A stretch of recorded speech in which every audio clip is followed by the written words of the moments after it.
اس عامر سلطان خبیث نے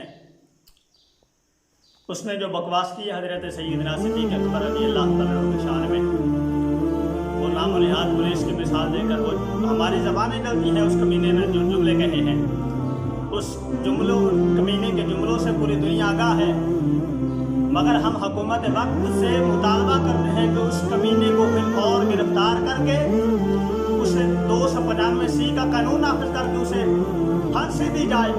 یہ نہ ہو کہ ہمیں قانون اپنے ہاتھوں میں لینا پڑے۔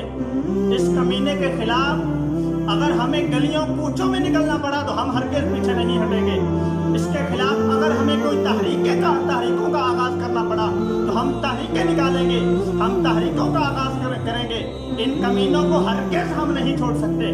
ہمارا حکومت وقت سے یہ مطالبہ ہے کہ قبل اس کے کہ ہمیں باہر نکلنا پڑے، قبل اس کے کہ ہمیں تحریکوں کا آغاز کرنا پڑے، اس دنیا کے لونڈے کو بالفور گرفتار کر کے اسے 295C کے قانون کے مطابق سے سزا دی جائے۔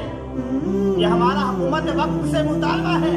دن بدن نئے نئے فطرے جنم لے رہے ہیں، تو پھر یاد رہے کہ اگر حکومت نے انہیں لگام نہ دی تو جس طرح یہ فطرے جنم لے رہے ہیں اسی طرح ہمارے ممتاز قادری بھی جنم لینا شروع کر دیں گے۔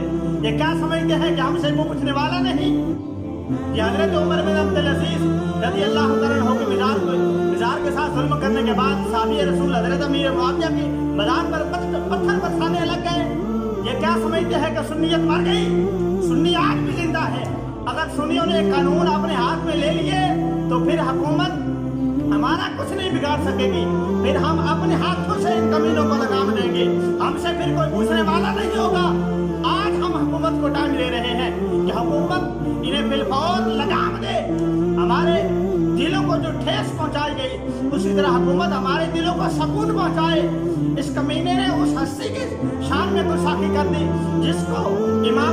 جس کو پورے نبیوں کے بعد افضلیت حاصل ہے۔